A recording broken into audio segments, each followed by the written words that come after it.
Barchangizga salom qadrli do'stlar. Bugun sizlar bilan Xurshid Do'stmuhammadning hayoti va ijodi, Mirkomilboyning qazo bo'lgan namozi asari ustida ishlaymiz. Jurnalist va yozuvchi Xurshid Do'stmuhammad 1951-yil Toshkentda tug'ilgan. Toshtu hozirgi O'zbekiston Milliy universitetining jurnalistika fakultetini tugatgan. U milliy va dunyo adabiyoti tajribalarini puxta o'rgangan ijodkor. Adib bolaligini shunday xotirlaydi. 14-15 yoshida otam bilan yonma-yon o'tirib mahsulotlik qiladi. Oilada otamning so'zlari ikki bo'lmas. U kishi o'ta muloyim, kamgap bo'lsa-da, bir nigoh tashlashining o'zi har qanday sho'xlikning o'tini o'chirib qo'yar edi. Hayotim to'laligicha kitob bilan, mutolaa bilan bog'liq.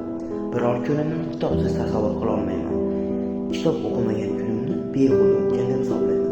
Xurshid Do'stmuhammad Behbudiy haqida hikoya qiluvchi 100 yillik qotillik nomli tarixiy ma'rifiy qissa, Abdulla Qodiriy hayoti haqida yolg'iz, Abdulla Qahhor haqida qahr qissalarni yozgan.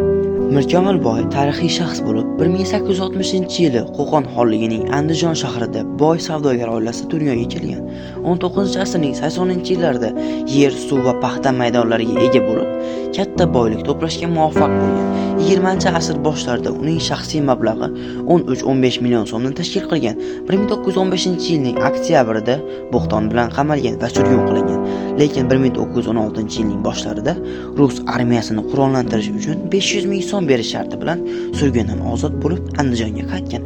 Mirkomilboy Andijon shahrida 30 o'quvchiga mo'ljallangan maktab, internat, 100 talabaga mo'ljallangan madrasa, kasalxona qurmoqchi bo'lib loyiha tayyorlatgan. Biroq mahalliy ma'murlar bu loyihalarni amalga oshirishga ruxsat bermagan.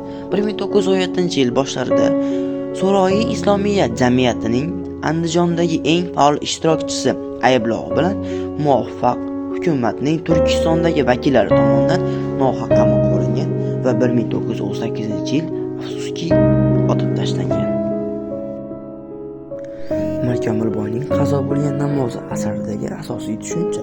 Asarda diniy burchni unutmaslik, boylik va dunyo tashvishlari insonni ma'naviy yo'ldan chalg'itishi, vijdon azobi va pushaymonlik tuyg'ulari hamda namozning inson hayotidagi muhim o'rni aks etgan tushunchalar sifatida yoritilgan.